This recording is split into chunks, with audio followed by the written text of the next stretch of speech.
It worked. Welcome, everybody.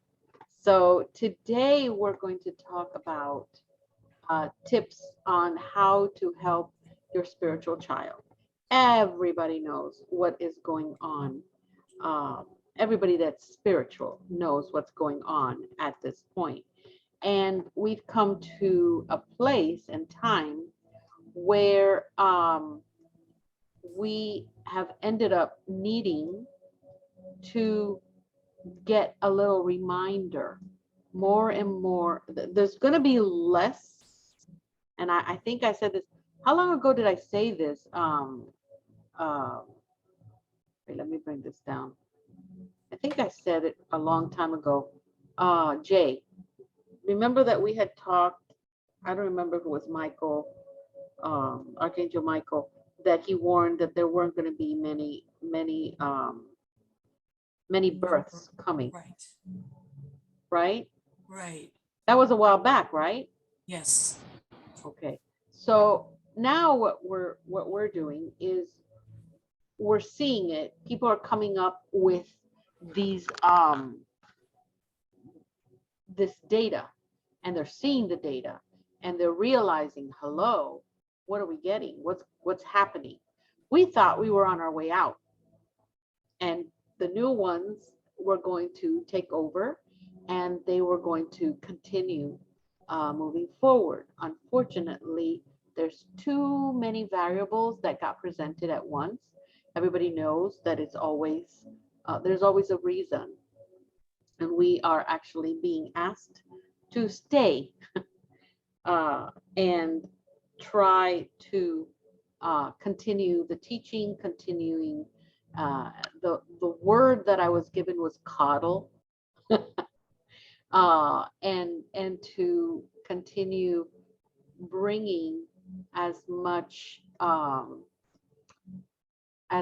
energy and understanding and teachings for the people that are here now and the newcomers. This new small wave that they're coming prepared, because before they were coming unprepared. It was a big wave that was going to come, and they were unprepared because they were just going to be pushed out. Well, that changed. So now the ones that are coming are prepared, and they already know what we know, and then some. So today we're going to talk about how to help our spirit. Aren't those the cutest little toes that you have ever seen? Those are the frickinest, cutest little toes I have ever seen. And that's why I put it there, because of the toes. Look at those toes. I could bite them, dust them off a little. Okay, so let's and by all means, this list is not everything, okay? Because each and every one of you have had an experience that may not be here. All right. Some of you already feel your grandchildren, feel your children in your belly, already have the idea of those that already have been born, what what is going on with them and how they came on board. Not only do you have, as a mother, do you have that that understanding, that intuition. You got to understand that if it was a child that you bore, a human child in this linear time, because then we're going to talk about a different kind of birth. A child on this linear time, you as a mother, you have the umbilical cord, which passes not only certain foods and certain information, but wisdom and healing and that holiness that a mother has, and that extra protection that a mother has in order to bring that baby into this world, because that does happen. All right, you get extra energy, uh, extra, I don't know, some sacredness, I want to call it, when you are a mom. However, you get the same thing when you are with a spiritual child. And we can talk about that in another workshop. So if you have not had a physical child given to you, you may have had spiritual children. So that is a thing, and we're going to talk about it in another place, in another video. Kids that are highly sensitive, both emotionally, physically, as well as sensitive to other people, places, and things. Oh my God. Sometimes kids get overstimulated. Like when they go to a candy shop, they get overstimulated by material things, but they also get overstimulated by spiritual. Very overstimulated by spiritual. A lot of times we call it mal de ojo, the evil eye. And when that happens, we put the little jet things or asabaches, and we do this particular prayer, which works 3 moms 3 times that you do the prayer. And that goes away. I mean, it cuts it really quick. There are other ways, getting a little egg and doing the cleansings and all that. But a child cannot only be stimulated physically and mentally, but also emotionally and spiritually. And that makes it hard for us, because when we don't have the understanding that we have a spiritual child, it's very hard for us to understand, oh my God, this may be spiritual. Same thing happens with babies that cry and cry.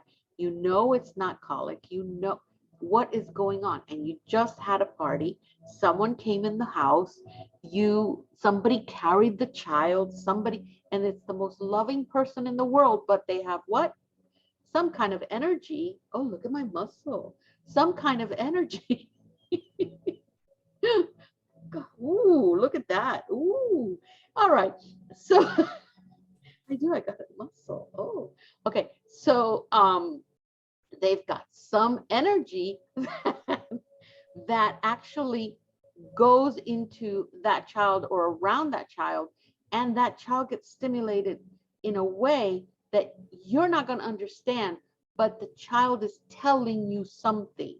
We need to be very aware about that, okay? And the child has an incredibly creative and vivid sense of imagination, very intelligent, that can be easily distracted.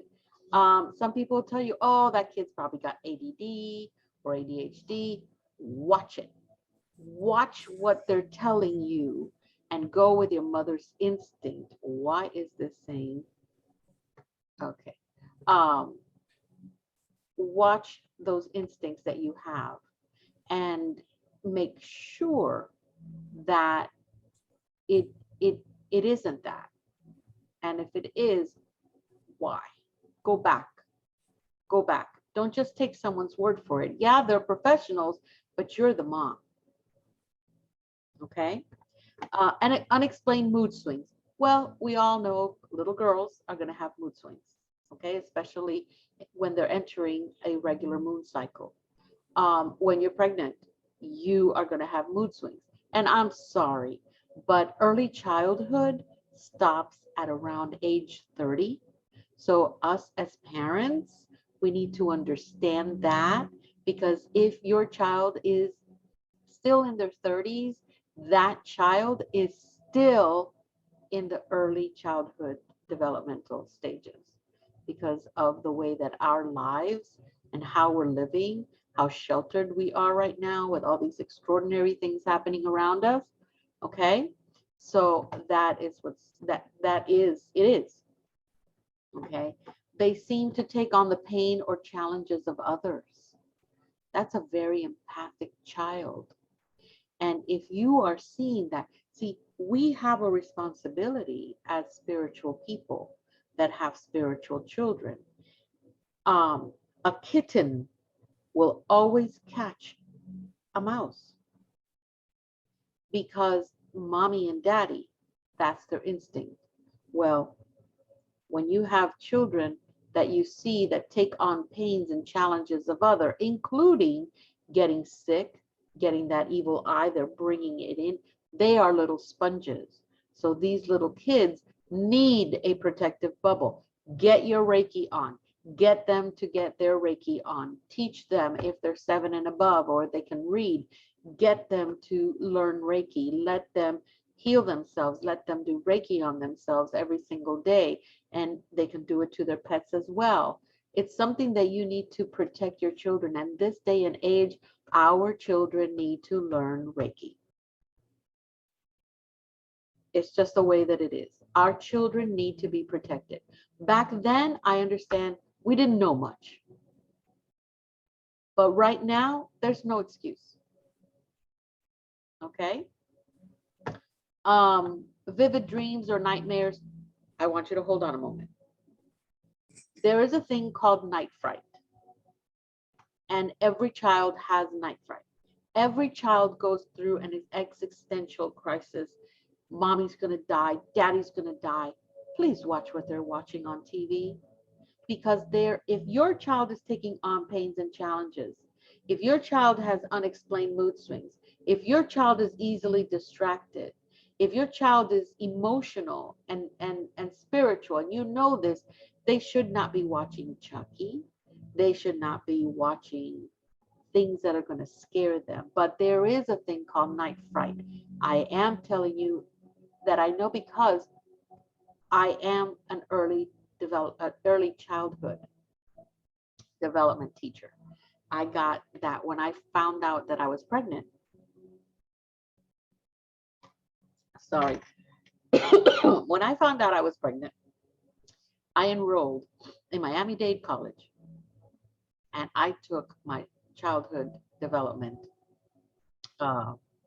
bachelor's. Sorry, guys. My throat is very dry. Okay. So with vivid dreams and nightmares, yes. Night fright is a normal thing for some children, especially if they have reason and cause to worry about their parents, about them becoming alone and orphans. Annie's not a good show for little children to watch. Dalmatians, 101 Dalmatians is not a good show to watch. There are certain Disney movies, those are not good shows to watch because there's always an evil stepmother or an evil grandmother that will cause early emotional distress on a spiritual child. So reading, doing things together, going to the beach, enjoying life, that is more acceptable for a spiritual child. Trouble falling asleep, as well as not wanting to go to bed. Yeah, that happens a lot. But you need to find out why they're having trouble falling asleep. Did they watch TV before? Is their imagination just totally overrun with information? Did they hear something in the news? Did they hear you say something? Is there something in their room? The energy of a child is pure. They are going to attract a lot of energies. So it's very important that you take care of your home, take care of the clutter, teach them to do the same thing. So you can start weeding out the reasons as to why this is happening to them. Okay. Fear of the dark or of being alone.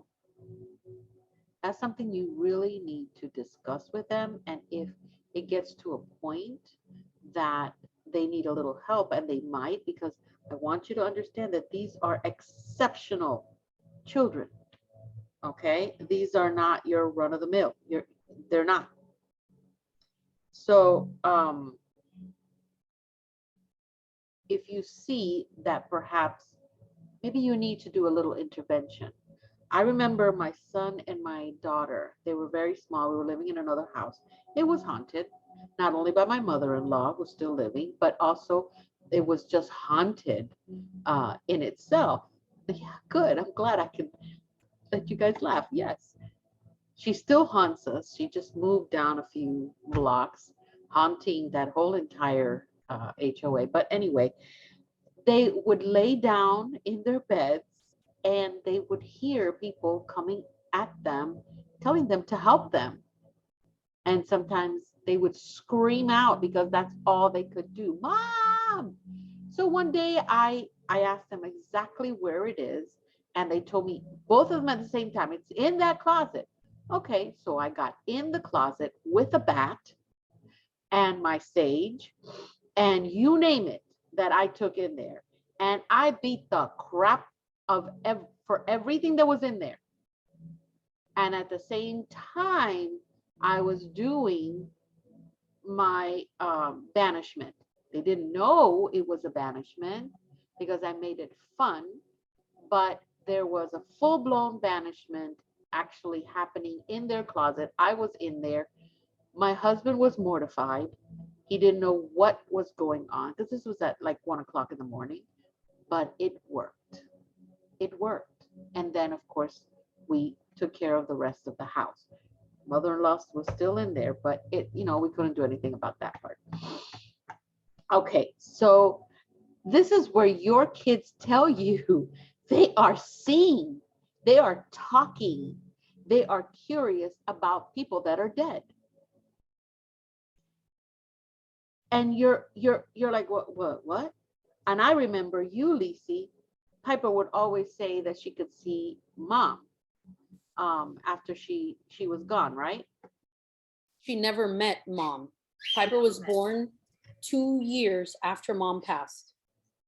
And she had this imaginary friend. That's another telltale sign. She had an imaginary friend and she called her grandma with the big fat hair. Yeah. And we just thought, oh, it's because she isn't being raised with a grandmother. That's what she's imagining for herself. She wants it. And for years, everything, she would play by herself, talk by herself. And we would ask her, like, who are you playing with, Piper? Oh, grandma with the big fat hair, grandma. And because our mom had just, it's been now 17 years.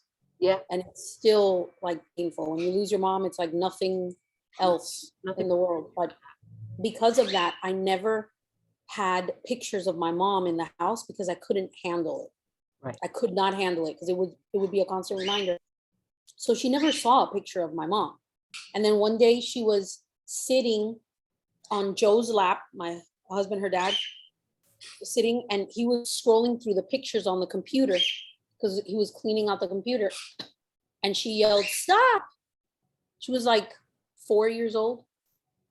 And she said, there. And she pointed to my mom's picture. It was one in like thousands of pictures that we had stored on the computer. And she said, "That's grandma with the big fat hair." And it was my mom. And that's when we realized, holy shit. Holy shit. Yeah, our mom even potty trained her.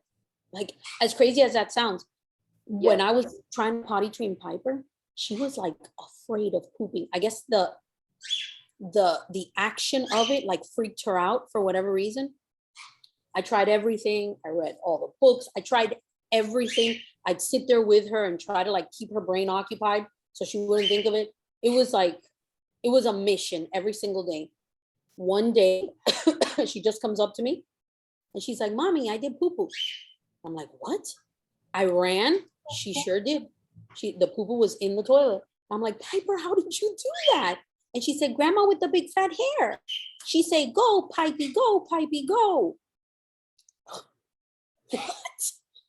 What? And that was still at the time when we thought that was just an imaginary friend. I had no idea. But then thinking back, I'm like, shit, my mom potty trained her. Like, how cool is that? Amazing. And those are the things that happen. So, you can't make that crap up. You can't. You're like, wait, what do you mean? And that used to happen with my daughter. My daughter could touch people and see people, and then all of a sudden she would say, she's gonna go, because she knew when my mom was gonna go. She knew when Olga, my husband's grandmother, was gonna go. She knew when my husband's uncle was gonna go. She was a kid, so she would go, "Yeah, that's the last time. Let's go see them. It's gonna be the last time." I'm like, dude. And it wasn't until she was about 20 that she finally confessed that she's been speaking with angels. And I was like, And I mean, really? It's like, don't you think you could have told your mother at least? No. Ah, okay, great. Yeah, let's go. So yeah, and these are the things that happen. And thankfully, we came from, my sister and I, we came from a very spiritual family. So we already knew, because my mom knew. She knew. And then you teach them. You remember my mom, Monica? Yeah.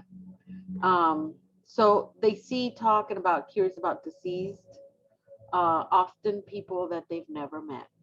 Okay. They see, talk about, and are curious about angels, spirit guides, ascended masters like Jesus, Buddha, and others who they've never been introduced to.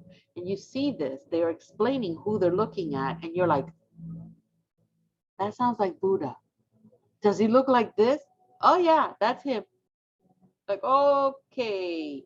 And these are the things you need to follow up with them, because they're already, you are their parent. They are going to come to you because they trust you, because you have that little umbilical cord and that information, and that bond is never, ever, ever, ever going to go away. All right. And they have imaginary friends. I remember somebody had a little friend named Kavita, um, and it was forever. And she would tell everybody, no, I'm going to go play with Kavita, and I'm going to play with Kavita, and I'm going to, one day I'm like, who the hell's Kavita? I've never seen Kavita. We used to sleep together. We had the same room. I've never seen Kavita. I would look inside the closet. I would look everywhere. I'm like, where's Kavita? Well, she's here. And I'm like, oh, okay. All right. And then, I think Kavita went away. She was just there to help you. The it's funny. I remember the school bus that used to pick us up. Rafael was the bus driver. Oh, God, yes. And I remember, I still to this day, I remember the stop that he would make to pick up Kavita. I still to this day, I remember where he would stop to pick her up. It was like a very wooded, and her house was like way towards the back. It was a very wooded area. I remember, and she area, would, right? huh? Was like in the Coral Gables area? I can't remember. I was too young to know what area, but I can still see it. And after I got older, that's when I realized, like, shit, she didn't wear the uniform, because we were in private school. She didn't wear the uniform. She was in like a little American Indian outfit, like the little leather one. And I didn't realize that until I was much older and I was thinking back. But she would sit, of course, with me on the bus, and we would talk. And so one day, Rafael, the bus driver, told our mom and said, hey, listen, Lizatica is talking to someone who isn't there, and she talks all the time, and she laughs and she plays, and maybe you should look into that. And so my mom freaked the hell out, because of course, the first thing she thought was like, oh, it's a spirit, but they're going to put her away. They're going to take her away from me because they're going to think she's crazy. And she's like, Lisi, nobody is there. And I'm like, I was like, I couldn't understand like why she would say this, because Kavita was very, like, there was nothing, and I was, I don't know, 5 years old, 5, 6. And the moment my mom said to me, Licetica, she doesn't exist, I was like, of course she exists. The very next day when I got on the bus, I never saw her again.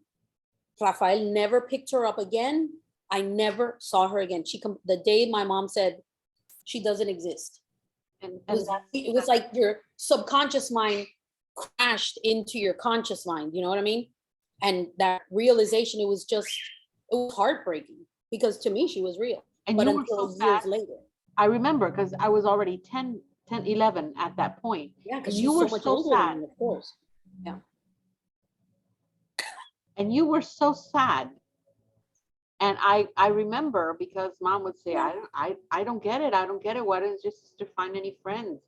And I'm like, well, she'll find friends at some point. I'm 6, come on. She needs to find friends. And you eventually did. But you were very spiritual when you were live friends. Live ones. Yeah, you wanted live ones. This time you wanted live ones. And we all know how much fun. Come on. We had these beautiful swings in my grandma's house that my dad made. He made these beautiful swings. And you were scared of heights. So you would Still just am. you Still am. are. And I'll never forget that I used to like swing really high, and I used to sing, with friends and Yes. people, and they were never there. So when I heard what Lisi was going through, I'm like, ah, okay, yeah, there we go. There we go. So it was normal for us, which is absolutely abnormal for everybody else. But yeah, and these are kids that are fascinated by other cultures, other time periods. These are kids that all of a sudden will tell you, "Oh, I used to live there," and you're like, and then all your hairs go up, and you're like, "Okay," and they will tell you about their lives in that time. They will. So that's really important for you to be able to identify. And there's a lot more. I just don't want to drag this out too long. Scientific evidence is there. Okay, there is scientific evidence from the Columbia University Clinical Psychology Program, where they have, and they still work on that, on spiritualism and seeing the deep-rooted connections to scientific data. Again, science and spirituality were one. Somewhere along the way, some freaking idiot decided to separate them because they thought that it was a good idea. It was a man. It was a good idea, and they can control the masses. Now, one group said, "Oh yeah, we can control. We're gonna get moolah for that," and the other one's gonna say, "Oh yeah, we can control that too. We're gonna get moolah for that too." But they both go together. They've always been together. There is no fathomable method that you can put together where there is no connection. It is science and spirituality belong together. These people are scientific people. These are scientists. These are psychologists and all those beautiful things. And they have seen that there is a force that has a guiding and active place in the child's daily life. And it is not religion. Religion is a man-made thing, guys. I don't know, but the last time I met God, I did not say, "Excuse me, sir, were you baptized?" Or are you Baptist or Catholic? I don't know which one, because I don't know, kiss your hands or kiss your feet, which one? Because I need to know. There is no religion that truly exists. The religion was made to control man when both science and uh, spirituality got separated. Now, how, a good thing to do with your kids is to ask them, "Who is my child?" But you have to start with yourself. Who is my child? What is my child? And treat them accordingly, and teach them accordingly, and empower them accordingly, because they need to grow up without fear and understanding. Gosh darn it, if they're pushing sexuality into a kid's life, they can surely push spirituality as well. Okay, so surprise, wake up, smell the diapers, because one does not belong with the other. It doesn't. So we want our kids to be emotionally strong, resilient. That's what my mother did for me and my sister. We were more afraid of the living than it was the dead. And we were more afraid of, regular stuff that could actually hurt us in this life than the skeleton in the back of the closet. I mean, come on. What kid is not afraid of feeling somebody under their feet or under their bed, or watching someone just walk on by looks very much like my mother-in-law, but it's like, oh, walk on by, and that was a dead one, right?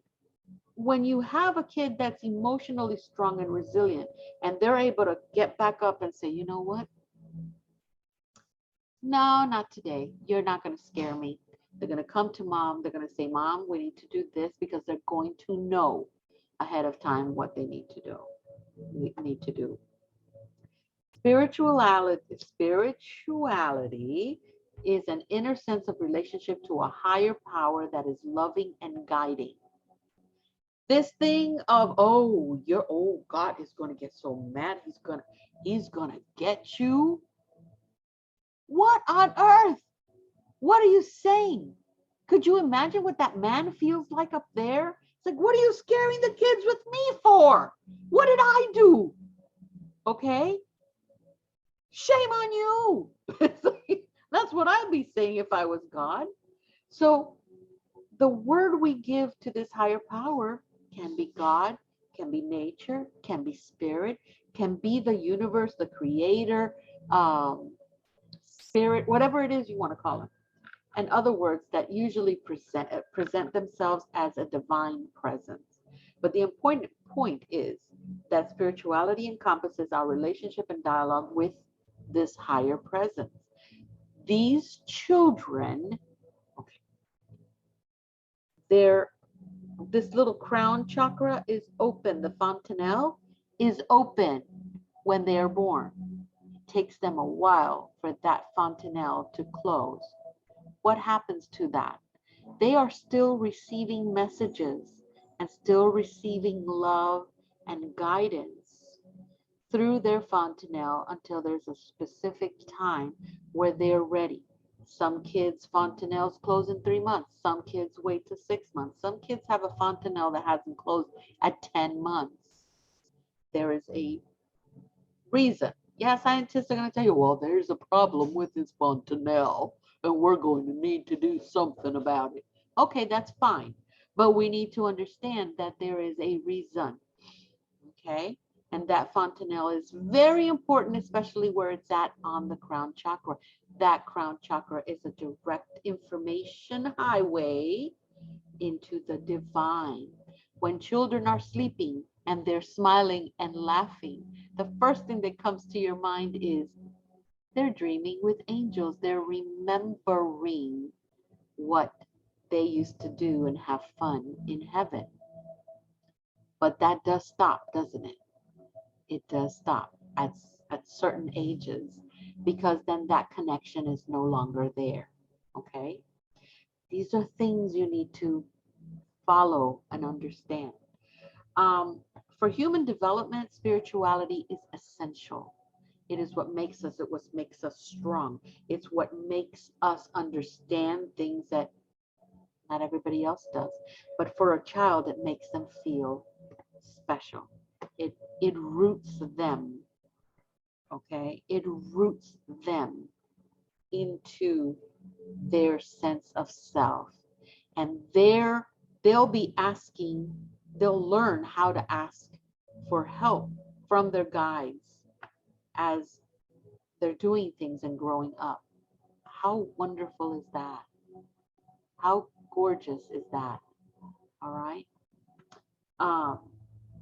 There is, they did neuroimaging scans in different parts of the brain to prove this. There was a genetic epidemiologist, Kenneth Kendler, that I followed a lot. He proved that there is meaningful genetic contribution to spirituality in a twin study designed to separate out nature from nurture with over 2,000 twins at the Virginia Twin Registry. So you can actually go to the Virginia Twin Registry and get this research, and you're going to find,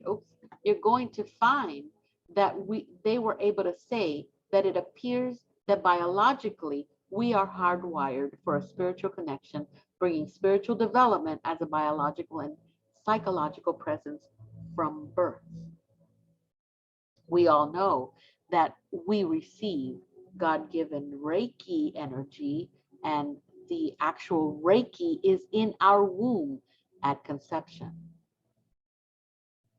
Okay, so you can't make up any of this, and there's research.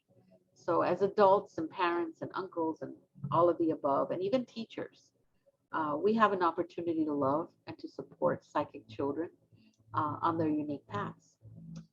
Without support and encouragement to keep developing that part of themselves, and I'm not saying make it a fanatism.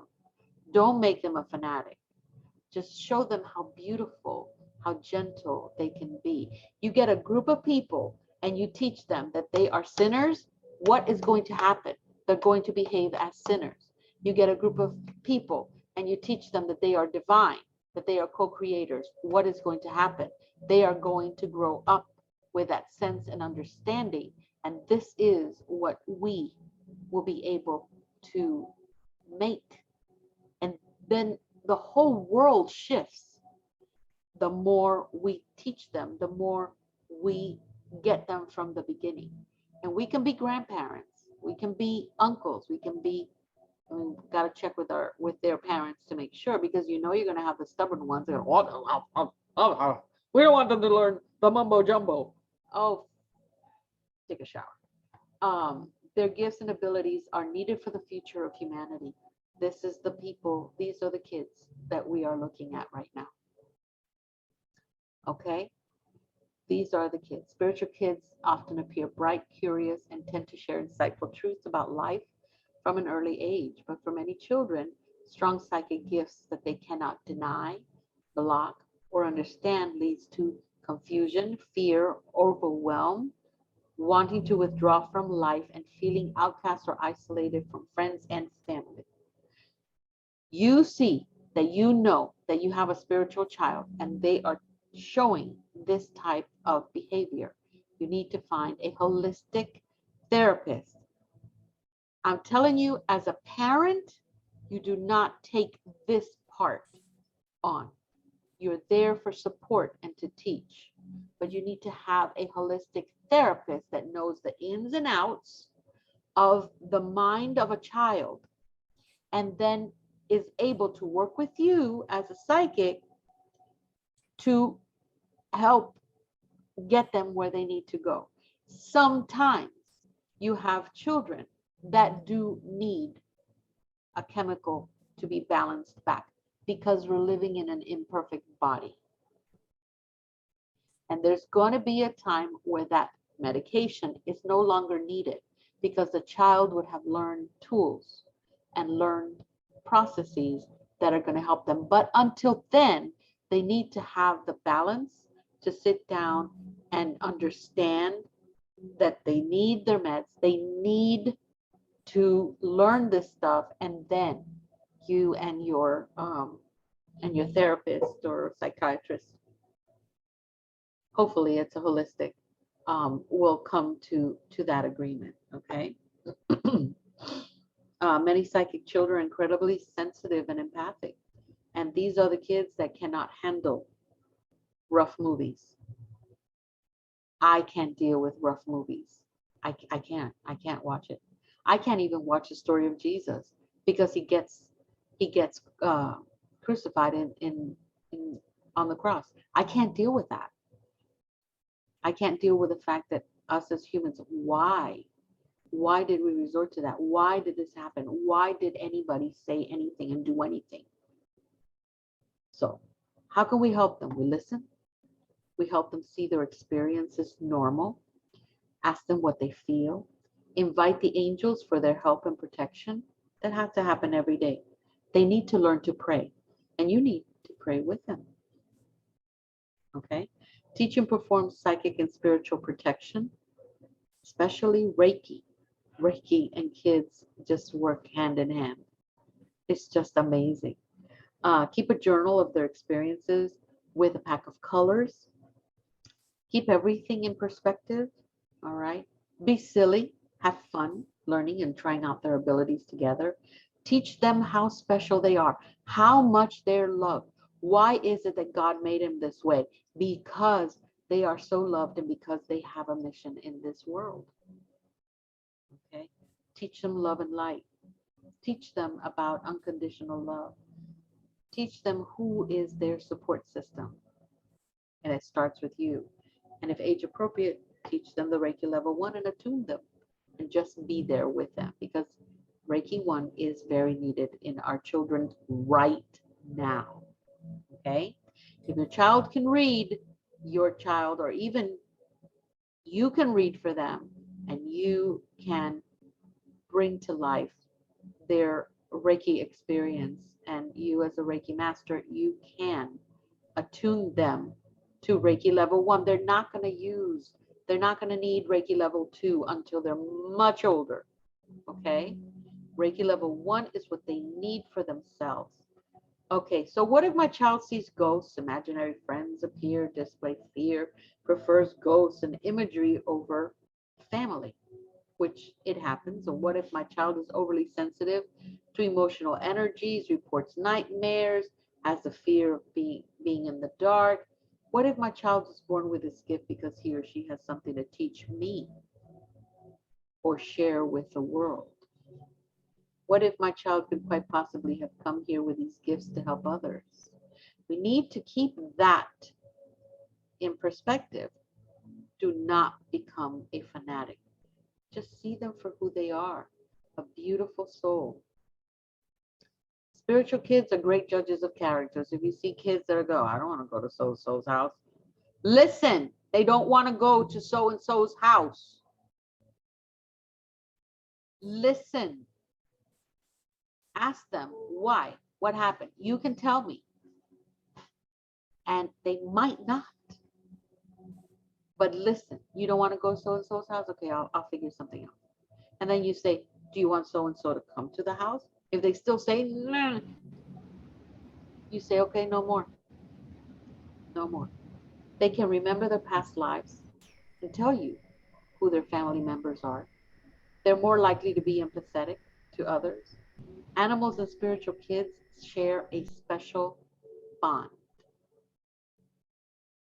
These animals are here in those children's lives because it was a covenant they made before they came.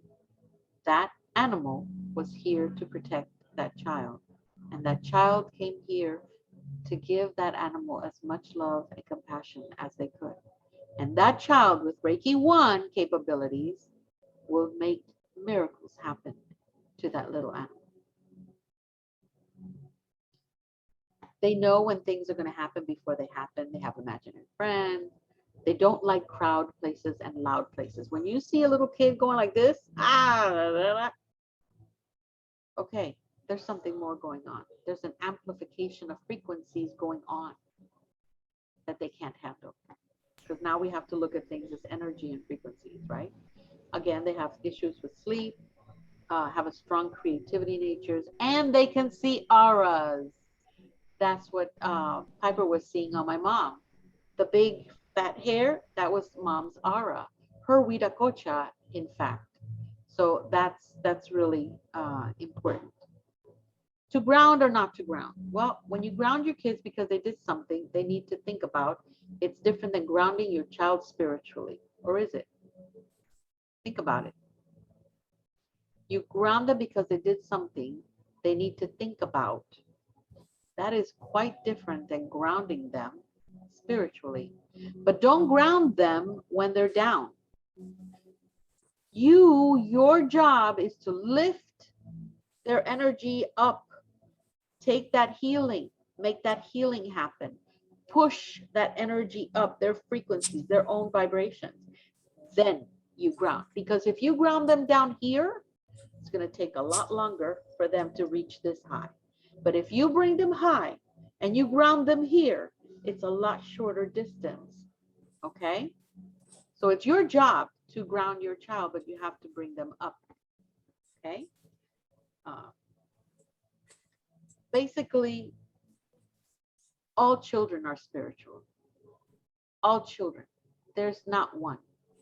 But they are the ones that choose as they get older to follow that path.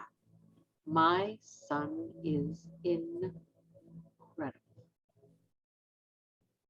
He chooses not to do anything other than logic, that's okay. Because one day he's going to realize it. Because logic, he's very much scientific. Oh, poor kid, when he figures that out, I'm going to be laughing so hard. It's going to take weeks before I can even look at his face. It's going to be so good. I'm actually going to put it on video when I see his face going, what was that? What? It's just going to be so precious. It's going to be great. Oh, can't wait for that day. I want to be such a proud mama. Again, there's little tools. Children love children. There is a reason, because they know each other and still have that energy from the heavens. It's very young. So they may know Peter, Paul, Joseph, George, but they're not looking at Peter, Paul, Joseph, and George. They're seeing the auras, they're seeing energies, they're remembering their life together before they came here. And it's very strong, no matter who they are. But teaching your children to meditate, teaching your children to speak to their bodies now, teaching your children to speak to nature, to the water, to the elements, and teaching your children about the laws of time and the laws of abundance and the laws of attraction now. They're going to understand it now because their creativity is so open. This is the time where they need to learn. Oh, mom, I got this test. I really have a lot of anxiety. Come here. Let's get some Reiki going on. Let's meditate. Let's ask for everything to go well on your test and for you to hold in that information. We're going to ask the atoms that are around us, okay, which are extremely intelligent, to help you during your studying. And then they're going to help you in the test. Your child is going to go into that test with a lot less anxiety, understanding that they've got help, they're not alone, and that child is going to do well in that test. You know why? Because my daughter is an anxiety, a ball of anxiety on legs. And when she was a little girl, it wasn't until we started doing that that she started doing really great on those tests. Okay? I know, because it's real. Crystals. Ever see a child with a bowl of crystals and you ask them, pick the one you want. Which one do you want? You see them when they go to the beach, they want to take every single shell that they find, they want to take it home. Okay? There is a special connection to the mineral kingdom. What is inside a crystal? You're going to get people that say, there is a particular fairy in a crystal. Every crystal has a fairy. Every crystal has a frequency. Every crystal has wisdom and has a story to tell. And your kids are going to hear it before you do. It takes much longer to get my angel lights, which I work with every single day. It takes longer to get these angel lights charged up. But yet a kid can come in, touch the angel light and go, here, let me heal you. And touch you with the angel light. And all of a sudden this thing just goes boom. And you're like, well, wait a minute. What happened? That was that kid. That was that kid. All right, because of the special bond that they have with crystals and minerals. They gravitate toward crystals and have an innate sensitivity to their healing powers. This is, you can go to cosmiccuts.com so you can read more about it. So Reiki, crystal Reiki level 1 is also a great class for them because they are natural grid makers. Strongest grids you can ever find is one that a child would put together. I can know everything about crystals, and I do. I know everything about Reiki and crystals. Crystal Reiki, oh my God, you name it. But I can sit down and do a grid, and I can take a kid and tell them, okay, these are the crystals you've got, go ahead and make a grid. I need one of those little things so I can put them in order like a paint by number. They don't. And when you look at it, you're like, oh, okay, because that's the way it is. Now, music. Music and exercise helps a child like you wouldn't believe. So let them drum. Let them jump. Let that old energy like Mr. Miyagi in the Karate Kid said. And there's a reason why he would say, wax off, wax on. There's a reason for wax off and wax on. But they couldn't say it at that point because nobody wanted to know anything spiritual. Wax off the old energy so the new one can be waxed in. It happens with music. It happens with movement. That's exactly how it works. I'm gonna, these are all the references of everything that I found. If you want these references, I'll be more than happy to give you this PowerPoint and you can have it. I'm gonna put it, you want it, Glenda? Okay, perfect. And I'll give it to all you guys so you guys can just grab it and use it and run and learn. Now I'm gonna open, I'm gonna stop the share and I'm going to open the forum for everyone. Go ahead and unmute. And anybody that wants to say anything and contribute, we have Jay, we have Cindy, we have, well, Lisi already spoke, we have Glenda, we got Monica, we got Sandra and Shasha. You guys, go ahead. Let's start with Jay. Jay, you, based on this and because you're part of the panel, talk to us. Let us know because you have something really important. Well, I'm very lucky to have a niece or a great niece that's very spiritual, and we were able to figure it out when she was quite young. Shortly after she started talking, you know, she would explain going to Japan and meeting up with kids in the sky, and they would all go visit places that she couldn't possibly have gone, let alone see on TV. And we're like, where's she coming up with this stuff? And when I started talking to her and her mom started talking to her, and then she started visiting Mary at her altar. Yeah. I'll never forget that. It was like, who's that? And I call He you. still wants one of my stones and I'm not getting it up. One of my crystals.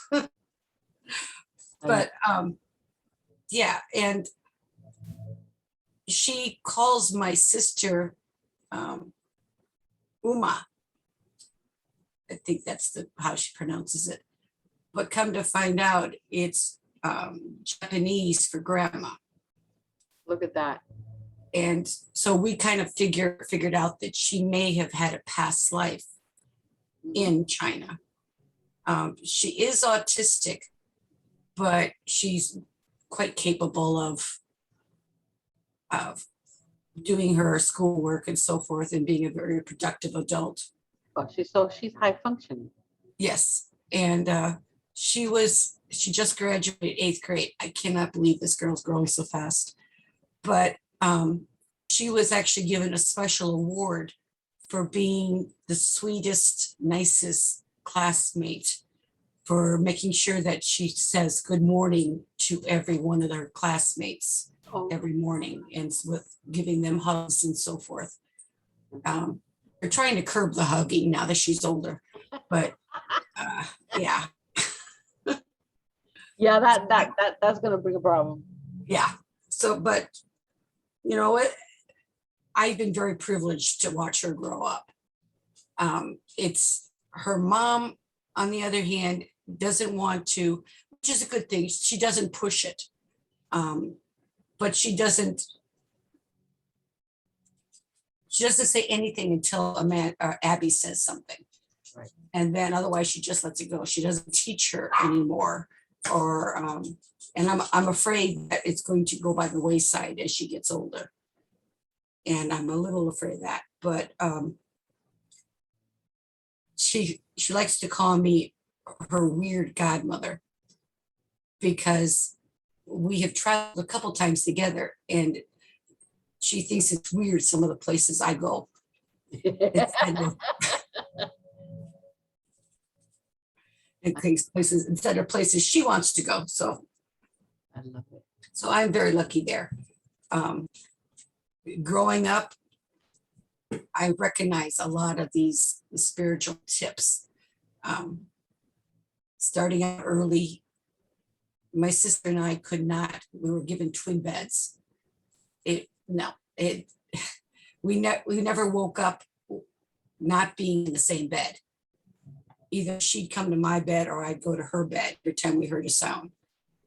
And if there was any kind of energy change in the house, you know, that's when we got scared, because we picked that up immediately. Yeah, and of course, I had a thing for dog houses too, but then again, I had a lot of spiritual animals that were always around. I would crawl in right with the dog in the dog house. I'm okay in here. You know? Wow, that's interesting. You also had a connection with one of your sisters, and it was all telepathic, right? Yes, my one and only sister. Yeah. My sister could talk mentally or telepathically. And I was able to pick her up all the time. And I'd tell mom or dad or whoever, you know, what she wanted. And we had to eventually stop, because mom told me, she says, you girls have to stop this, because my sister refused to talk. And she actually had to go to a speech therapist to learn how to talk, because it was easier for her to communicate mentally than it was opening her mouth. So I listened to my mom and shut it off. My sister, of course, being younger, didn't listen. And so she can still pick at things up. And she tries many times to get through to me, but I don't hear it anymore. So you can turn it off. I must have, because I was more afraid of getting in trouble than I was, you know, listening to my sister tell me what she wanted. And that's the premise to what this is all about, because you don't want to turn that off, you know, and you had no other choice. But I'm pretty sure that you can have it back on. You can. I'm sure Well, that that makes it difficult sometimes, because I don't hear anything spiritually unless I'm unconscious or in meditation. And then again, it's more a look or a feeling or someone pointing something at me. And sometimes I we're physical understand. mediums, and sometimes we're the other kind of mediums.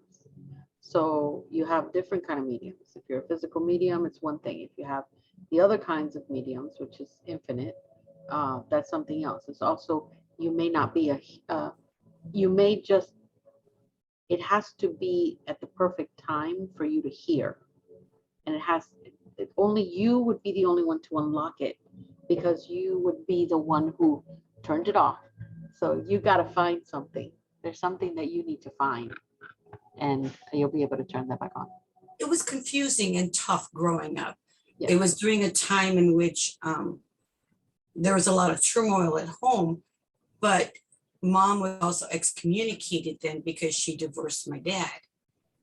And then it was like, we're going to church every Sunday and going to our lessons and so forth. And suddenly we're not, because mom was bad because she talked about what she was hearing. Mm. So it's like, okay, so we can't do that anymore. And then we finally started, we're all in our teens, there's 5 of us, and we're all hearing and saying things, and we're starting to relax at home. And then we're going to another kind of church.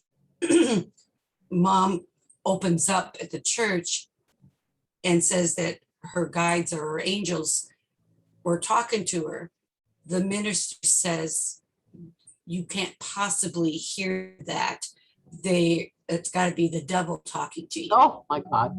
So mom was kicked out, and so we were out of a church again. Oh my God. That was a sign. Yeah, exactly.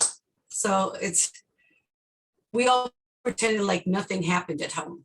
And every time something weird that we couldn't handle happened, we'd bring it up like a joke, or like, oh, did you hear this? Like, one night I woke up and I could have swore I heard my mom telling me, go get the baby off the porch.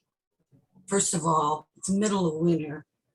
And what's the baby doing? We had no baby at the time, but why was it being out on the porch when it's cold? But in my sleepy head, I got up, opened up the door, went out to the porch, and suddenly I'm wide awake, like, what baby?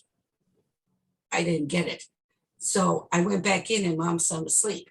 So I don't know if she had said it or not, or someone else had woke me up, or. Right. Exactly. So yeah, there have been, my brother would always say, one of my brothers would always say the black hand did it. Whether he was just trying to get out of trouble or not, I don't know, but he saw this black hand all the time. Yeah. It's a shadow. My sister heard things. They talked to her all the time. She assumed they were always angels, and I'm kind of gathering that information, or past family members. She goes nuts now with the group that she didn't know that's up there. Mm. But yeah, so we were a spiritual family that couldn't communicate amongst ourselves. So I'm trying to correct that with Amanda and Abby now. And whenever something comes up, I said, okay, why don't you tell me about it? Oh, I bet that was fun. I wish I could have seen that. Give me the details. And they've got details. Well, they got details. Yes, they Yeah. do. Yeah. Wow. Thank you, Jay. My God. Keep us posted on what you're doing. Cindy, what you got for us, girl? Cindy is our crystal. You there? Hi guys. Crystal Yeah, I'm here. teacher in the group. You want to know anything about crystals? Cindy. Well, Tell us, Mama. well, I can't explain for other children. I was the child myself who saw the ghost pretty early on, and I had a father who sensed them, and luckily his hairs on his little, his arm or his back of his neck, he would feel it. So he knew something was up for me. And would help support me in that regards. But for the most part, I had just my own experiences, and it just was something that I had to learn how to explain to other people that no, I kind of seen it forever. It wasn't like it was just the trauma or any stressful events that these things that I would see spirits would be at. They would just be all the time. So eventually my dad learned that it was just getting to the point where, okay, only when she's really in distress, I have to, say, hey, his method was getting a priest. So he got a priest. I probably gotten so many splashes of holy water in the face and a couple of sayings a few times as a kid, but it wasn't like it was banishment or anything evil. It was just kind of something natural. I guess maybe it got out of hand. Maybe I was talking too much. So, I mean, as an adult, it's definitely something to be filtered, and you work with the overwhelming noises that you get of the everyday hustle and bustle, and sometimes you don't want to hear anything, but it's best when you have a support group, and I as adults have you ladies. So some days it might get a little out of hand, and you reach out to your friends. So I guess the moral of it is having somebody who listens to you is always the best way to get through all of this, and that was my methods. That's right. That's right. Thank you. Thank you. Lizard, do you have Yes. something? Do you want to talk about something like? Yeah.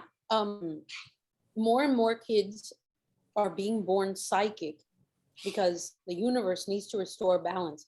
As barbaric as humanity was ages ago, we are more so now because we're barbaric after having evolved.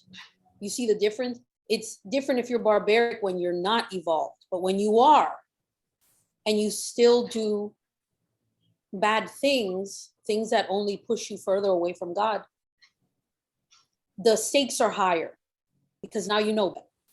So more and more kids are being born psychic and mediums as a reminder to fill the world with more humans that are anchored with the other side. Especially like autism, and some kids who are like misdiagnosed, schizophrenic, ADHD. Imagine, especially the autism, those children are half on the other side of the veil and half here. Imagine participating in two worlds at the same time. Hard. There's only so much, and then they'll diagnose them. I'm not saying that all of them, but they'll diagnose a kid ADHD. He's not paying attention. It's not because he's not paying attention, it's because he's listening to the other side. Two different places. Yeah, that's a lot. If that is the only thing that Yes, they're listening to, because that's there's a lot. other things that are happening around them. Yeah, that's a lot. That's a lot to go, even for an adult, to be paying attention to everything. And schizophrenic, sometimes they're misdiagnosed with schizophrenia because it's science diagnosing them. And it's our mother was diagnosed as schizophrenic, and she could channel. She would walk into a grocery store, not know anyone, and she would start delivering messages. She would describe their homes. You've got a crucifix behind this. You have a coconut that you have for this saint, and the picture that you have of, I don't know, your aunt, your cousin, anything. She would describe their home to them, but medically, she was schizophrenic. So you got to watch, kids, and even if they're not your own, it's our duty to watch kids and how they're developing, because again, they're listening to the other side, but they have to, because it keeps that clear channel. Most kids are born, like Mary said, and they can still participate, but as we fill the conscious brain with events and memories and situations, it blocks out, it kind of like overlaps the memories from the other lifetimes or from the time they were in heaven. You have to do that, because otherwise, if like Jay, slept with my husband in a past lifetime, in this lifetime, I would want to go after her. You know what I mean? So you have to replace those memories. That's very important. But they're being born now psychic and mediums and having spiritual gifts because they need to use them. We need to replace. So there are books. When I realized Piper was clairvoyant, I read some books. There's now a book, The Children of Now. It's an excellent book, and it categorizes the children like crystalline, golden, or like hybrid, and it explains how. There's another book, The Psychology of a Psychic, Mhm. which I got because I didn't, Perfect. yeah, because of my, our mother. I didn't want to suppress it in Piper as she was growing up, but then at the same time, I didn't know if she was going to be ready, like the maturity, So it's kind of like it teaches you psychologically how to handle the child so that they don't feel like an outcast, but at the same time, it's validating, what they see, what they hear, what they feel. At one point, because Piper could see like spirits, and sometimes she'd be in her bedroom in the middle of the day, God, yes. and she would like all of a sudden run into the kitchen where we were. She's like, I just saw something. Or she'd be in the kitchen and we'd be talking, and all of a sudden, she'd get up and leave running because she could see it. So it got to a point where, and even still to this day, she doesn't like to sleep in the dark. She was like so torn. It was too much. It was too much. So I said to her, would you like us to talk to God and shut it off for now?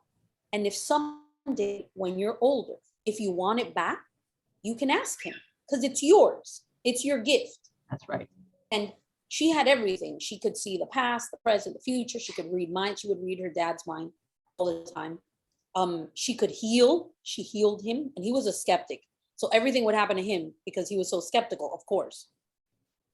And all of that. And I even said to her, you can shut off some things and not others. You can cherry pick, And we shut it off. And now she's about to turn 16. She's kind of like thinking like, what else did I used to do, Mom? And what else would I see? And tell me about that time again. She's starting to be curious again. But we need that.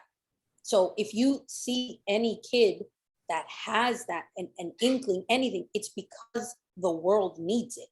Like we need it. Give those kids enough quiet time. Definitely, like how Mary said, teach them to meditate. Because again, can you imagine how much they're hearing your stuff and the other side? That's too much. So give them enough quiet time, teach them to meditate. In order for them to single out, there's a good exercise. Have them listen to symphonies. Most mediums are musicians. And this is why. Have them listen to symphonies, different pieces, classical music, and then say, pick out, I don't know, the violin, and only follow the violin from the beginning of the piece all the way to the end.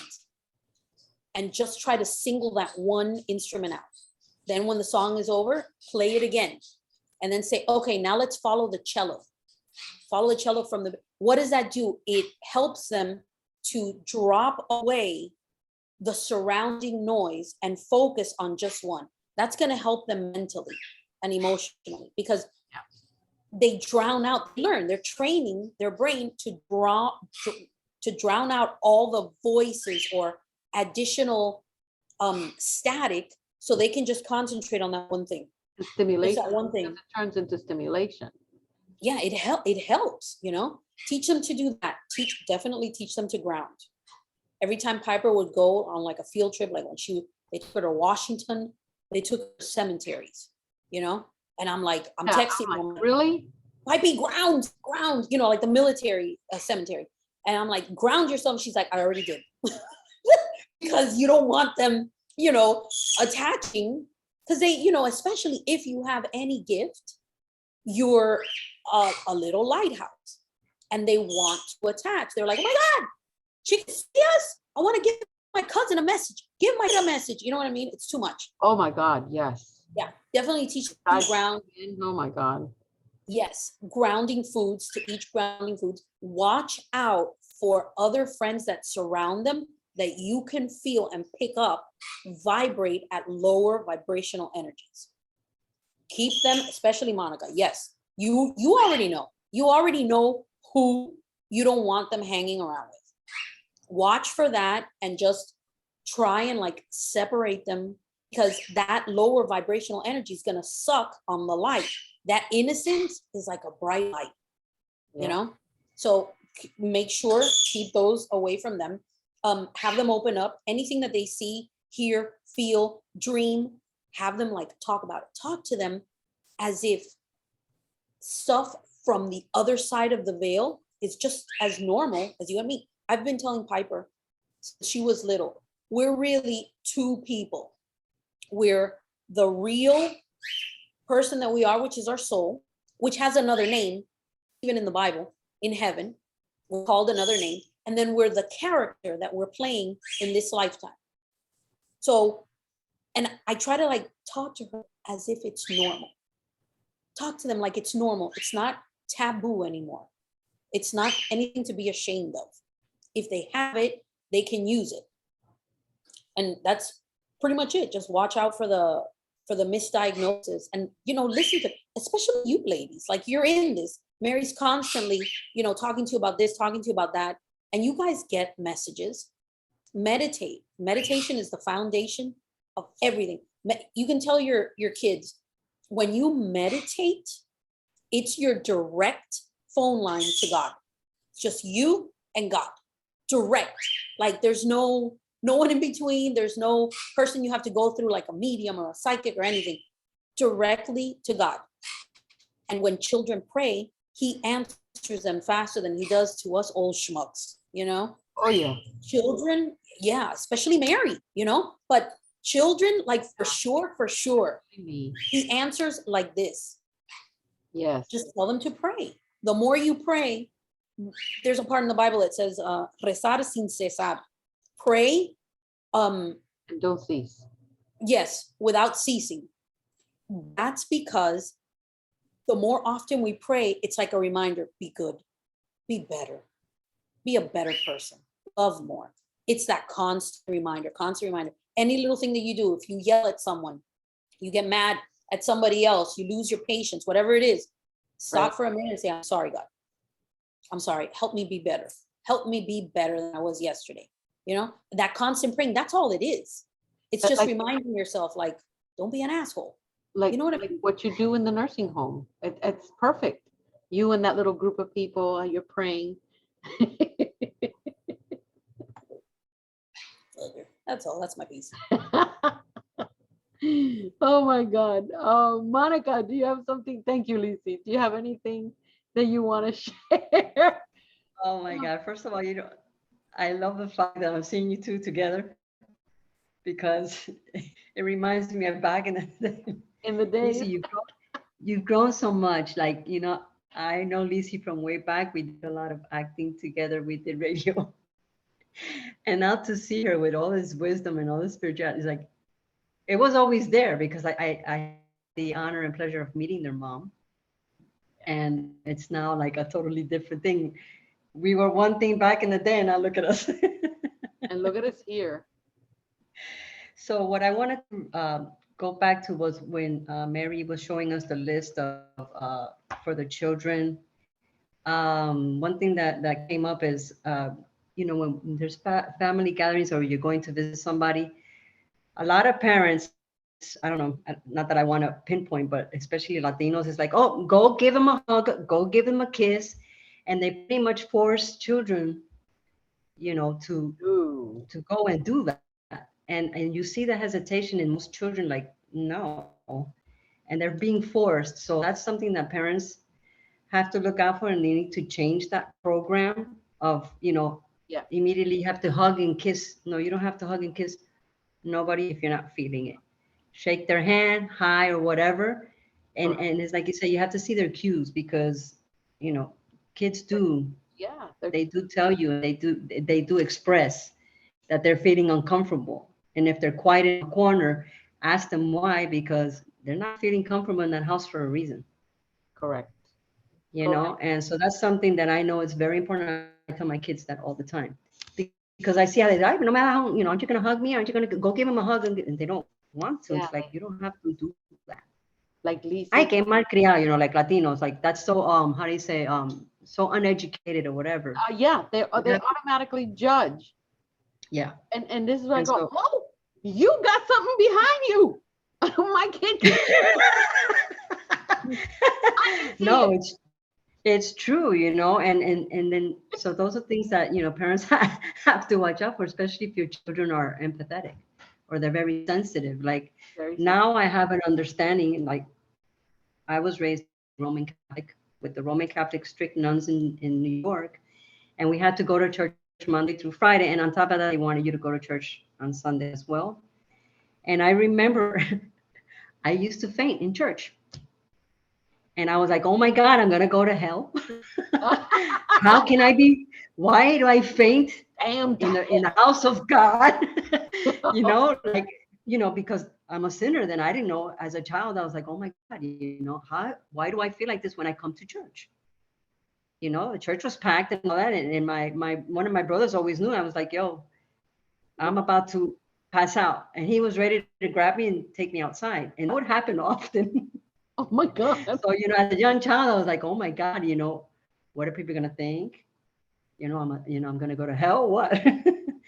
Now, as I've been on my journey, I have a big understanding as to why, because I am empathetic.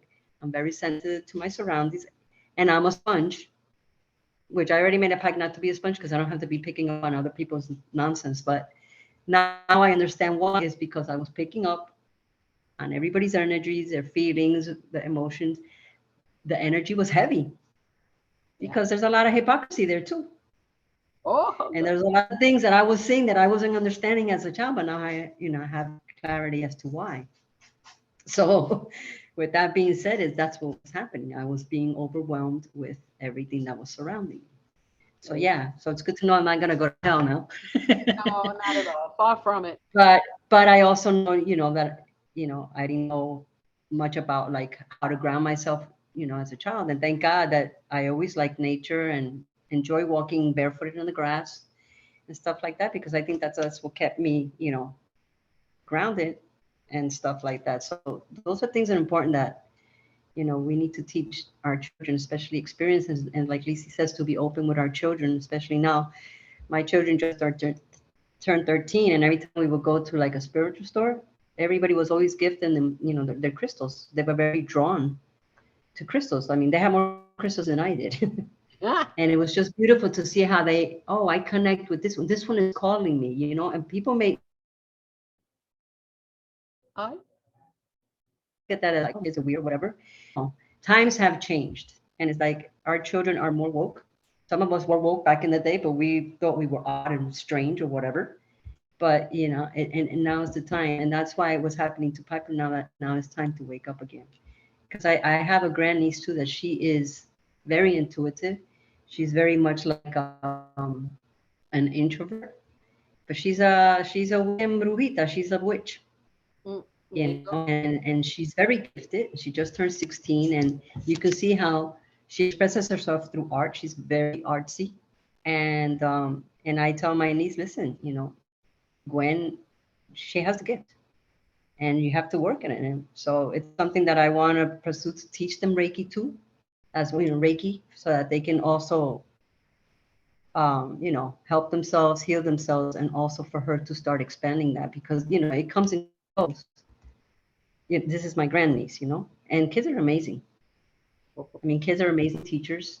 Yeah. And it's like, you say with friends, sometimes, when your children have two houses, it's kind of hard to control what goes on the other side or what. But I see it, they express themselves differently about certain friends, but it's like, yeah. And then they bring all that energy here. And then I'm like, and I felt that more when they were smaller, because they would bring all these energies to my house. And it took literally like 2 hours for this thing to just go back to, okay, Yeah. So it's important to keep an eye out for your surroundings and your children and teach them, show them we have the tools to do it. If not, find somebody who can help them with that, because it's important. How would you clear that energy, Monica, within those 2 hours? What would you actively do? Well, first of all, I always, Reiki, of course. And at first because I would get irritated. As I'm already driving in the car, I started already feeling like, okay. Because you're the sponge. So first I would take care of me. And then, little by little, I would Palo Santo sage my kids, ground myself and cleanse them and all that. And they even tell me, Mama, but you take showers like 3-4 times a day. Yeah, because every time that I give service or I go to the grocery, I always come in. I have to. You have to. Because it's been heavy. And Mary and I talked about these this month has been very interesting, very heavy energy, Very heavy. like very heavy. So yeah, that's how I cleanse Lizzie. And I always tell them, change. Bathing is important. They get Reiki. Cleanliness Um, is next to godliness. yeah, I try to, my daughter's more like open to more than my son right now. He's like, no, don't touch me. But I get it. They're going through that age. But yeah, it's important. They automatically know that they're gonna get cleansed. Um, Once a month, when I have my Reiki and sound healing gathering, if they're with me, they go. My son may not participate, but he's still receiving the healing Yes. wherever he's sitting at. Right. So that's how I do it, Lizzie, and I teach him, and I taught him Reiki through Mary's book. They Oh, still need good. to get tuned and That's the stuff. best. Yeah, and I think it's time now to start teaching children Reiki. It's true what Mary says is very important. I At least agree. level 1. I can't It's wait very for you to important. start doing that. Yeah, because I think it's so needed, and and the parents that are awake and the parents that are on their spiritual path, they want their children also to have the tools that we didn't have as children growing up. Correct. Like everything was like a taboo. You don't talk about this, you don't talk about that.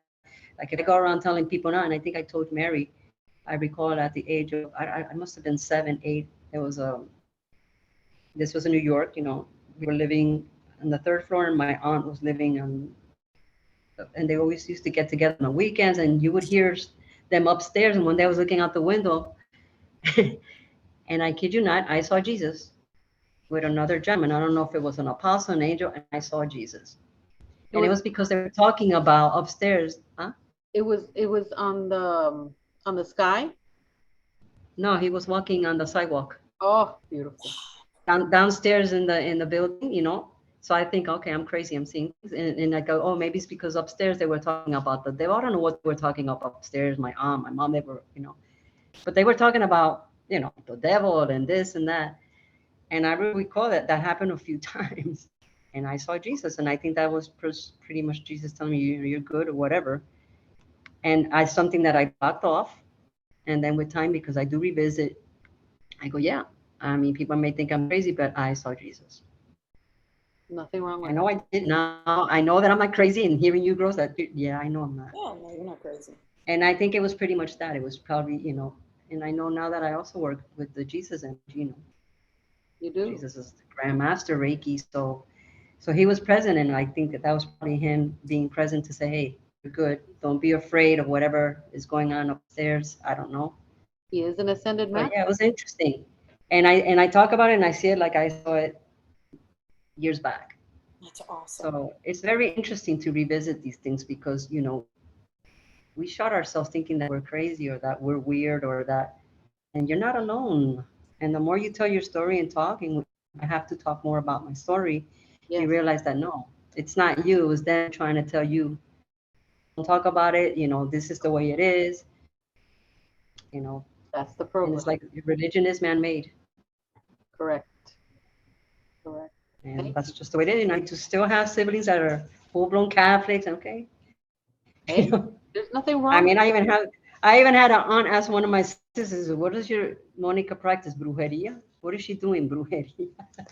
Oh my God. We've been accused It's of that all good. too. We've been accused of Oh, Mary and I'm I, supposed So to I, be a voodoo priest. voodoo priestesses, santera, brujera. We've been Oh, yeah. called everything. Girl, and that's okay. we're everything. I don't know. The voodoo priestess in that letter, that was great. That was really great. So I tell them, listen, next time they ask you something like that, just tell them if they're so interested in knowing, tell them to reach out to me personally. And but it's okay. People are not open to it all. No, Maybe they will never be open to it all. But I do have to say, whenever the few times that I visited Lisi's house, I always felt Oh yeah, comfortable, and I was always very curious. Yeah. Her mom wouldn't talk much, but when I would see Saida, it was just I enjoyed being there. amazing. It was an interesting energy always. it was a very calming energy. Very It was. calming energy. I felt safe, and for me, that's important. That's it. When Yaima was there at my mom's house, and I remember my mom said to her, Yaima, send the letter. And Yaima was like, what? Like, send the letter. Just do it. Just, and I'm saying, she said it in Spanish, but I'm saying it in English for everybody else. Yeah. Just send the letter. And Yaima's like, I don't know what letter you're talking about. I said, yes, you do. The one you want to send to the girl. Just send the letter. See what happens. Don't hold on to it anymore. You've been holding it on for too long. And Yaima turns around. She's like, damn it. Like she would always bust everyone. Everyone, No one could keep us. including No you and one. me. Yes, of course. Including You know what? what? I would tell her, including me and Mary. Oh my God. Oh my could never God, have- I could Oh never yeah. get She away knew with it. everything. Yeah. I would tell her. She didn't back then, she didn't know about Reiki. We didn't know about Reiki. I was a little girl. Mary was already a full-blown adult with children, but we didn't know about Reiki, so we couldn't help her, right? So she would, when she would focus on something, she would focus so much que se reventaba. That whatever it was, like let's say, she would say, oh my God, Lisi, I see that you're seeing this guy and he looks like this and he looks like that. I'm like, busted, okay. And oh, what is he gonna take you out? Are you guys gonna get married? Is it serious? And blah, blah. She would focus on it so much that the guy would break up with me. Yeah. The guy would become anxious and like break up. It was so much energy, mental energy, It was an anything. If Mary was going on a job interview, oh, I see you in a new job. What are you gonna say? What are you gonna wear? Don't say this. And blah, blah, blah. She would focus so much on it, she wouldn't get the job. Like it was, so once I met Joe, I'm like, hell no. I'm not gonna let her blow him up. Hell no. So she would say to me, Lisi, I see this tall man. He's blonde, blue eyes, but I see him flying in the air. Why do I see him flying? I'm like, Mom, I don't know. I don't know why. Lately, you've been so off with me. I get that you can read other people. I don't know why you can't read me anymore. I was lying. Joe was a pilot. But I'm like, I don't want the plane to blow up in midair. I gotta save him. I need to save him. So I would say, like, you can't read. I don't know why. You can't, you're just always wrong. To confuse her so she would let go. Just so she could let go and let me have a life. And that's how I finally got laid. Because I had to like keep her guessing, confuse her. Like, no, that's not me. I don't know who you're talking about. You must have me confused with somebody else. Because otherwise I could have no relationship. And she knew. She knew. She would look at me. She goes, Maria, yeah, I think Lisi got laid. I'm like, Mom, I don't need to know that. It's all. And they would say it in Spanish. It's a lot worse. And I was Yeah. like, Mom, please. When he we'll talk finally, and look at- yeah. I'm like, no. He finally found out about Joe. I'm 4'8". Joe is 6'4", almost, right?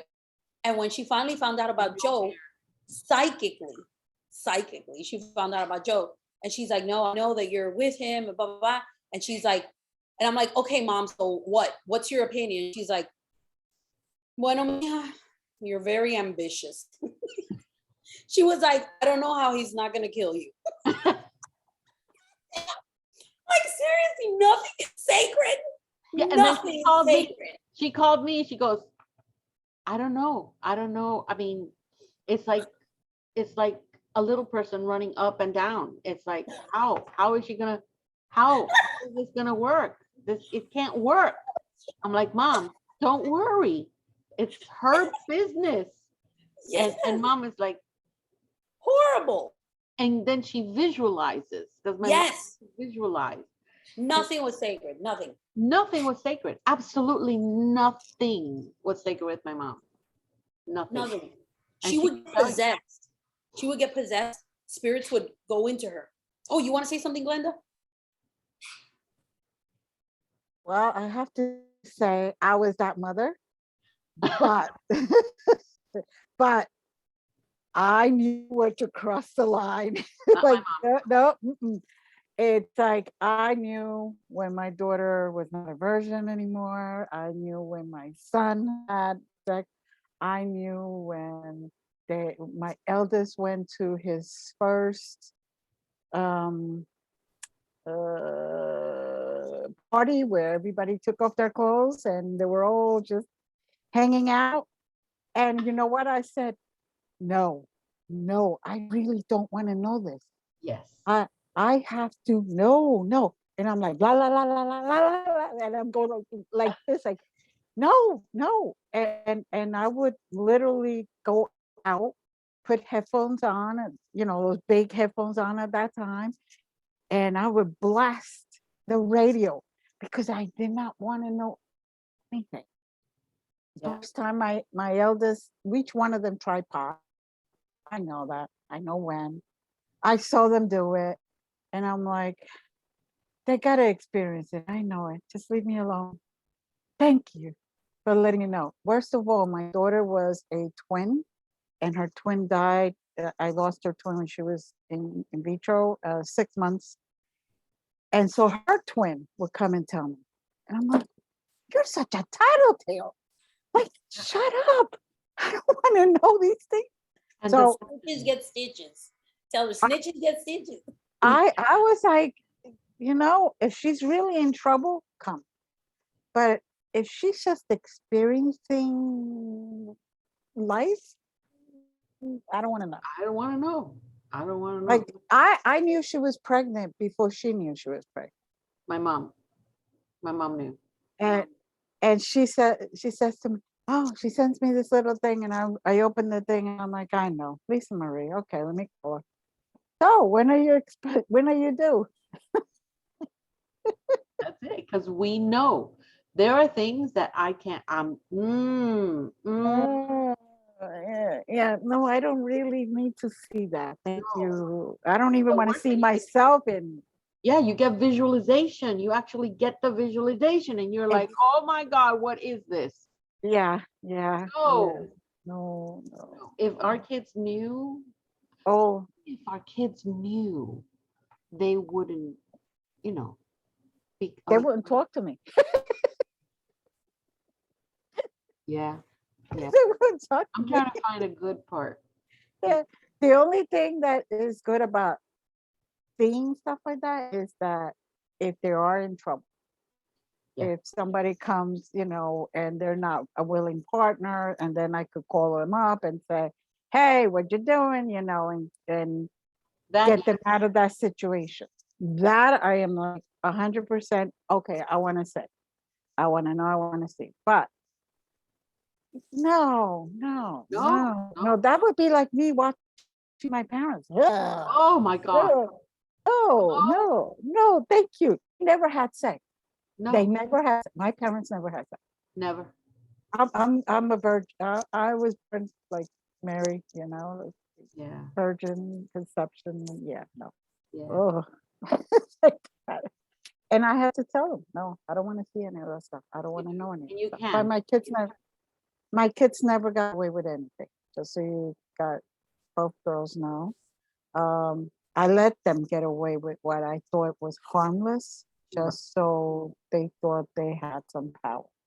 Yeah. But yeah, they could tell you. No. Wow. And which is why it's very stressful being the parent. Okay, Yes. when you see stuff, it's very stressful. Yes. Uh, It is. It is. Because you're seeing that. It's just like when my mom used to always call me and say, okay, ¿qué pasa? What's going on? No, nothing, mom. No, no. I'm getting you. I'm going over there on Sunday, and you're gonna sit down, you're gonna tell me I'm gonna take the thing out of you. I'm like, oh, come on. I mean, it's not that bad. Oh, yes, it is. Because I was a Mhm. reluctant psychic. I did not want anything to do with that stuff. And she was, and then she would sit down with me. So I feel a little bun in the oven, and this is why you're feeling. I'm like, what? Was it fun? I'm like, no, you're not gonna find out. Oh, I already know. I'm like, oh, great. Yeah. Okay, mom, that's enough. Not good. Like I said, From a child's point of view, it wasn't until I was 16, just got my first car, it was a whole $300, and my mom decided to ask me to go to the town to get something from the grocery store. I did. But I backed into a pole. Oh, The trunk was, caved in the middle. And it's only 10 miles from my house to the grocery store.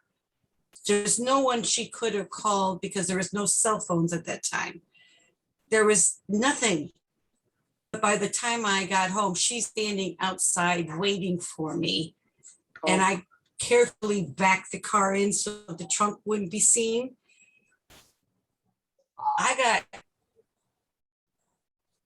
thrown up the stairs into the house. Like, how dare you do this to the new car? You got a driver's license. Don't you know how to be careful? I hadn't said anything yet. you already knew. She already knew. We always wondered how she knew before we said anything. And all the way home from the store, I kept saying, at dinner time, I tell her it will be all calm, everything will be nice, but Oh, wow. she never talked about how she knew things, but she always knew. Wow. That's it. That's that umbilical cord, the mighty umbilical cord. And that sacred connection that we all have. And that will never go away. And again, we need to understand that we give birth to the living, but there are other births that we don't know about because it happens while we're sleeping in our slumber. We do have spiritual births.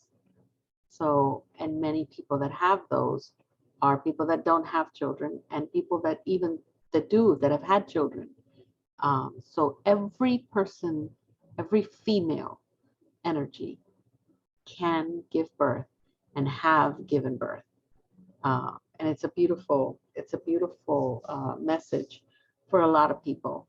But we really do. Sandra or Shasha, do you guys want to say anything? Yes, I'm here. Hey guys. Hey. I'll keep it short, but I am listening to everyone and everything, and I know, like Mary and we were talking the other day, and she said, we're connected. Now I live in California. You all are in Florida, and we just met about a year ago. A year ago. And yeah, and I believe that the connection it's been there long before we knew. I didn't know about your guys' mother. And I think I was very lucky and fortunate to be born to my mother because she had me very young. And I don't think she's fully aware of her gifts. But that she's gifted, she knew, like everybody else, that I was pregnant with my sonny before I knew. And she's known that I'm the child that you're running down all that stuff that was me as a child. I also diagnosed ADHD. I don't take medication because I work on it through meditation and by myself. And she knew all of this. And her mother, my grandmother, who actually lives with me right now, she knows everything about astrology, but she's never studied that I do. So that the gifts are there. I mean, they are. My kids, they love, Mommy, let's see your cards, the tarot cards. Mommy, tell me about this and tell me about that. I actually just prepared a small astrology. Sunny is like, Mommy, teach me about the signs, the stuff you talk about all the time. So I prepared today, actually, we're going to go through it today. I just sun, moon, rising for them and the elements just so that they can get a quick learning. But they're so interested and willing to learn about all these things that, like, my mom knows and talks to me about it. But she doesn't study it the way that I do, or her mother. They have no knowledge the way that we have it now. We can look up everything on the internet. They just know intuitively. And I think that's really crazy. So yeah, a lot of this stuff, my kids fit into that list too. I did. And they're curious and they want to know. So I'm teaching them to the best of my abilities how, so that they can know these things, because it's like, God, if my mom and my grandma knew about these things, that they didn't have the resources that I have, imagine what they could do or what they can be. Yeah. That's And it. same with all the others, they're obsessed with the crystals. They love all this stuff. So I'm just like, oh, this is so refreshing and good to hear and listen to all this kind of stuff, because a lot of the times I'm like, I need guidance. How do I guide them in the best direction? And how do I discern my information? Like, what is good enough to share with them, and or what is going to harm them, and things like that. So it's been a journey. And I think Monica said too, like, we learn so much from our kids. Oh my God, I've learned so much from my kids. I've learned so much from my kids. It's crazy. I love this. That's it. So thank you, ladies. Thank you so much. Thank you. Thank you. Thank you. Thank you. How about you, Miss Shasha? Hi, guys. Hi. Thank you so much for this. This was a lot of knowledge, and it brings me back even when I was a child, because I don't remember a lot of my childhood, but I do, remember moments here and there. But of course, I remember my first experiencing spirits, and that was like when I was 7 years old. And I was horrified. I'm seeing a Nutcracker doll moving and hand puppets like on the wall. And, I'm like, what is going on? Am I in a horror flick? And now I know today they were trying to just play. Yes. And, but I like, even seeing you saying the tips and everything is, it's like, okay, yeah, that happened. And I was like, why didn't, people see that or notice that, when a lot of times it's like, oh yeah, that's the weird cousin. Don't talk to her, you know? And, a lot of my even cousins, they would be like, yeah, she was always weird.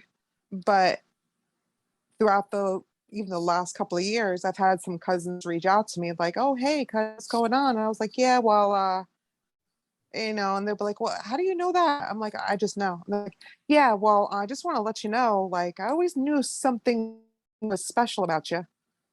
And I was like, oh, I wasn't weird at the time. They're like, no, you were weird, but we know why. I love it. So Love it's it. a big, it's like a good, I guess, family acceptance now a little bit. I can be more open. I don't have to, like, be the psychic in the medium in the closet. Like I always used to say, I'm the psychic in the closet. I like that. I like that. But even just knowing this with, I don't have children myself, but I have nieces and nephews and great nieces and nephews. So it's like, now because I always pay attention to the way they would play, and I'd be like, yeah, really? They're looking at what I'm seeing too? What?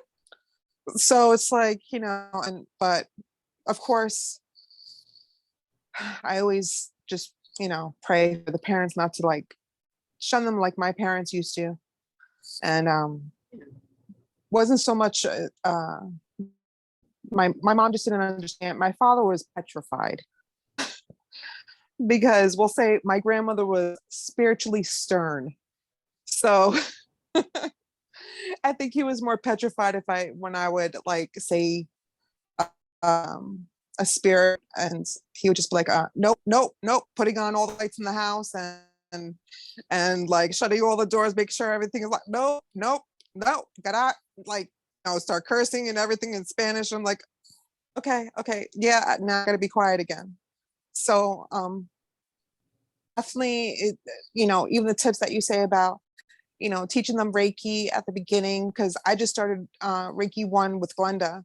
So, and I'm loving it so far. So it's like, these are the things that I want to learn to help, even though I don't have children, but even my nieces and nephews, or great nieces and nephews, but like any other children that come into my path.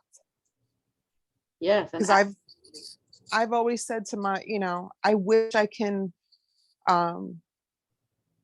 just be there for at least teenagers when they think they're going crazy or outcast. And, it's not they're going crazy, you know? Yeah, you just saw a teacher walk in with 3 other teachers behind them. And they're not there. Exactly. So instead of, because I know puberty is the hardest part of Yeah. growing up, but this was very, very helpful. Thank you so much. Thank you. You're welcome. Thank you. Thank you. Well, thank you very much, everybody. If nobody else has anything else to say, I am going to close this 2-hour, Wow. which it was not going to be 2 hours. But Thank you so much. thank you. Thank you all for joining. Thank you all for your stories, for your memories, for being so open and vulnerable, for understanding that we're not alone, and for understanding why it's so important to help our kids, and understanding too that our kids are going to remain kids until they have kids. And not only until they have kids, but then some. Because our job is not done when they get married and move away, because we still have their children.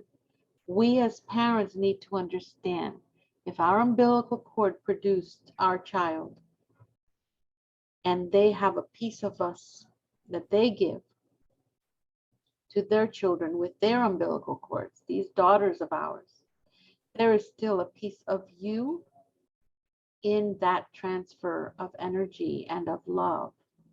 Therefore, there is still a piece of you attached to your grandchildren and your grandchildren and those grandchildren and the other grandchildren. A part of your DNA, it is now running through all these children. And therefore, you have a beautiful psychic pathway that you can help them through. All you have to do is really work on that energy, work on that psychic connection, and you do so very quietly. But you look at that child's eyes. It happened with my dad and my daughter. He went to see her after she was born, carried her and looked in her eyes. And my daughter she was very advanced as far as, looking and smiling. And I mean, it looked like she was 3 months, 6 months old, what she was doing. And they both locked eyes. And my father says that the only thing he remembered was his heart going boom. And he said, oh, I can connect with her. Till today, they still connect through dreams. They connect through messages. It's a little weird how they do it, because he locks himself out sometimes, but this happens. And we as moms, we can do it. But Piper is my daughter. My sister's daughter is my daughter. My daughter is Lisi's daughter. Because that DNA makes us all part of each other. So when you have that connection, you have a child that you may not have had that baby, but you can definitely feel that baby. Do them that favor. Teach them and rear them, and make sure that you talk to the parents first and explain, hey, because you're the one that's really going to take a look at that. Aunts and uncles and grandmas and grandpas, they're the first ones to go, hey, wait a minute, there's something there. So do it. They didn't do it before because they only were able to provide for us based on what they knew. Wasn't their fault. They did the best thing that they could with what they had. We got more. So now we can change the tide. Okay? So thank you very much for joining. Thank you very much for being present and for learning and for wanting to help our children and other children. Good night.